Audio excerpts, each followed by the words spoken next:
Setelah pulang dari Babel dan membangun kembali bait suci dan tembok Yerusalem, bangsa Yehuda mengira bahwa mereka akan segera hidup bahagia sesuai janji Allah. Namun ternyata, bangsa Yehuda generasi baru ini juga tidak sungguh-sungguh taat kepada Allah.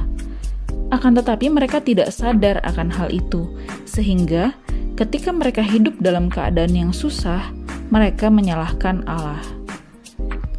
Melalui Nabi Maleaki, Allah mengingatkan cintanya yang begitu besar kepada umatnya, di mana ia memilih bangsa Israel dari keturunan Yakub hanya oleh karena kasih karunia-Nya.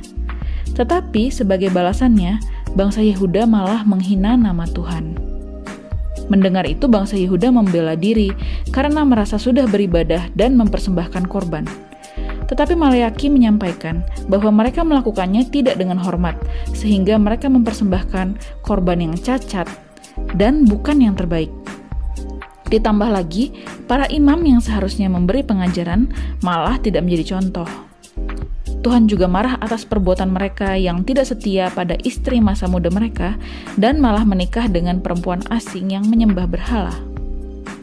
Bangsa Yehuda lalu menuduh Allah sendiri berkenan pada kejahatan, karena mereka merasa orang yang berbuat jahat juga tidak pernah dihukum.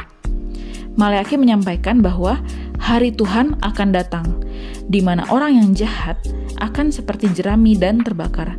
Sedangkan mereka yang takut akan Tuhan, sebuah kitab peringatan akan ditulis bagi mereka. Mereka akan menjadi kesayangan Tuhan, dan akan terbit surya kebenaran dengan kesembuhan bagi mereka. Karena itu, Maleaki mengajak bangsa itu untuk mengingat kembali Taurat yang diberikan Allah pada Musa. Salah satu caranya adalah dengan kembali membayar perpuluhan sesuai dengan perintah Tuhan.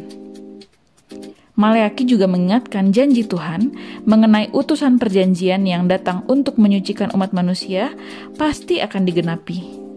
Selain itu, Allah juga akan mengirim seorang utusan yang akan mempersiapkan jalan baginya, yang disebut sebagai Nabi Elia.